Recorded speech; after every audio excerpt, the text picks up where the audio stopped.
Party ప్రజల ముందు పెట్టింది.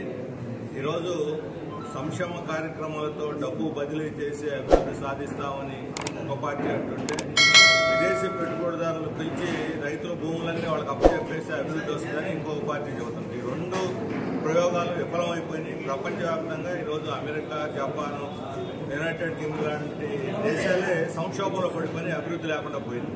అందుకని అభివృద్ధిని సాధించాలంటే ప్రజలకు ఉపాధి కావాలి, వాళ్ళకి చదువు కావాలి, వ్యవసాయం చేసే వాళ్ళకి భూమి కావాలి, పరిశ్రమలు పెడితే అభివృద్ధి జరుగుతుంది.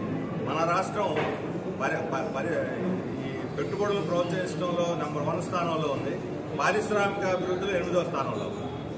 అంటే రాష్ట్రంలో సంపదని, వనరులన్నింటినీ కూడా పెట్టుబడిదారులకు అప్పచెప్పేస్తున్నారు. దీనికి కేంద్ర ప్రభుత్వం పూర్తి వత్తాసుగా ఉండి మన రాష్ట్రాన్ని సర్వనాశనం చేసేస్తుంది. ఈ రాష్ట్రానికి పరిశ్రమలు రాకుండా ప్రత్యేక హోదా ఇవ్వలేదు. ఇక్కడ మన ఉత్తరాంధ్రకి వెనుకబడిన ప్రాంతం అయినప్పటికీ కూడా ఇక్కడ ప్రత్యేక ప్యాకేజ్ ఇస్తామని మాట తప్పింది మోడీ ప్రభుత్వం. ఈ మోడీ ప్రభుత్వానికి వైసీపీ పార్టీ, తెలుగుదేశం పార్టీ ఇద్దరు కొమ్ము కాస్తున్నారు. వాళ్ళకి పూర్తిగా వాళ్ళ పల్లకి మోస్తూ మన రాష్ట్ర ప్రయోజనాన్ని వాళ్ళకి పణంగా పెట్టేశారు. అందువల్ల కేంద్ర ప్రభుత్వంతో పోరాడి ప్రత్యేక హోదా నిధులు సాధించుకొచ్చేటువంటి పార్టీలు రాష్ట్రాన్ని అభివృద్ధి చేయగలుగుతాయి తప్ప వాళ్లకు లొంగిపోయే రాష్ట్రాన్ని, ప్రజల్ని పణంగా పెట్టేవాళ్ళు రాష్ట్రాన్ని అభివృద్ధి చేయలేరు. ఏ పార్టీ బీజేపీ ఈరోజు రాష్ట్రాన్ని ద్రోహం చేసిందో ఆ బీజేపీతో పోయి తెలుగుదేశం, జనసేనలు అంటకావుతారు.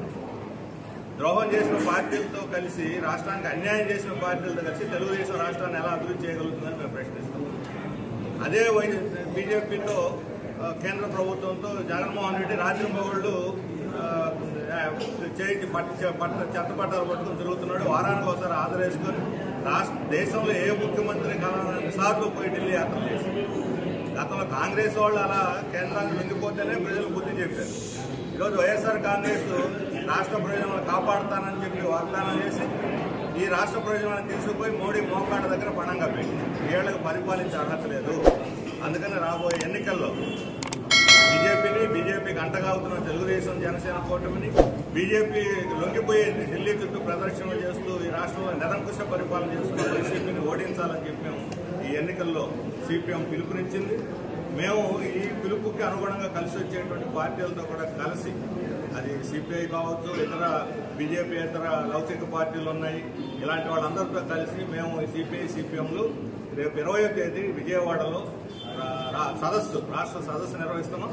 ఈ సదస్సులో ఈ రాష్ట్ర సమగ్రాభివృద్ధికి, సంక్షేమానికి, ప్రజల సంక్షేమానికి మేము ఒక ఉమ్మడి అవగాహనకు వచ్చి ప్రజల ముందు ఒక ప్రత్యామ్నాయాన్ని పెడతాము. రాబోయే ఎన్నికల్లో సిపిఎం తన స్వతంత్ర రాజకీయ విధానంతోనే ప్రజల ముందుకు వెళ్తుంది. ఇది మాత్రమే శ్రీకాకుళం లాంటి, ఉత్తర ఆంధ్ర లాంటి వెనుకబడిన ప్రాంతాల అభివృద్ధికి సరైనటువంటి ప్రణాళికతోటి అభివృద్ధి చేయడానికి అవకాశం ఉంటుందని చెప్పి మేము భావిస్తున్నాం. ప్రజలు మా వామపక్ష లౌకిక శక్తులు బలపరచాలి. ఎన్నికల్లో కేంద్రంతో కుమ్మక్కై రాష్ట్రానికి నష్టం చేస్తున్నటువంటి వాళ్ళ ద్రోహుల్ని ఓడించాలని చెప్పి మేము ఎన్నికల్లో పిలుపుకోబోతున్నాం. ఇది ఆడలేక మధ్యలో అన్నట్టు అమరావతి రాజధాని వదిలేసుకొని విశాఖపట్నం రాజధాని ఉత్తరాంధ్ర ఉద్ధరిస్తామని ఉత్తరాంధ్ర కూడా ఇప్పుడు ద్రోహం చేసి తీసుకుపోయి హైదరాబాద్ పెడతామంటే ప్రజలు అసలు కింద వేయరు, వాళ్ళకి ఎవరు కింద వేయరు. అందుకనే ఇప్పుడు మళ్ళీ వాళ్ళు వెనక్కి తగ్గారు. ఇక్కడ ఉత్తరిస్తానికి విశాఖపట్నం అని, అమరావతిలో ఆల్రెడీ అన్ని ఇన్ఫ్రాస్ట్రక్చర్ ఉన్నది, ప్రాథమిక ఇన్ఫ్రాస్ట్రక్చర్, అసెంబ్లీ ఉంది, సచివాలయం ఉంది. మరి ఇక్కడ పెడదాం 400-500 కోట్లు పెట్టి గెస్ట్ హౌస్ కట్టుకున్నారు, దాన్ని వదిలేశారు. ఇప్పుడు జనాన్ని చెవులో పూలు పెట్టడానికి తప్ప ఇంకోటి కాదు. మొత్తం వాళ్ళ ఫెయిల్యూర్ని పక్కదారి పట్టించి అజెండాని దారి తప్పేయడానికి చేస్తున్నట్టు తప్ప హైదరాబాద్, తెలంగాణ, ఆంధ్ర ప్రజలు రేపటి నుంచి కొట్టుకోవాలి హైదరాబాద్ మీద మాది. ఈ సందర్భంలో ఇవాళ ఫెయిల్యూర్ని మర్చిపోతారనేటువంటి దుర్బుద్ధి తప్ప ఇంకోటి లేదు. ఎట్టి పరిస్థితుల్లో హైదరాబాద్ మళ్ళీ తిరిగిపోయే సమస్య లేదు. అమరావతి మన రాజధాని. CPM party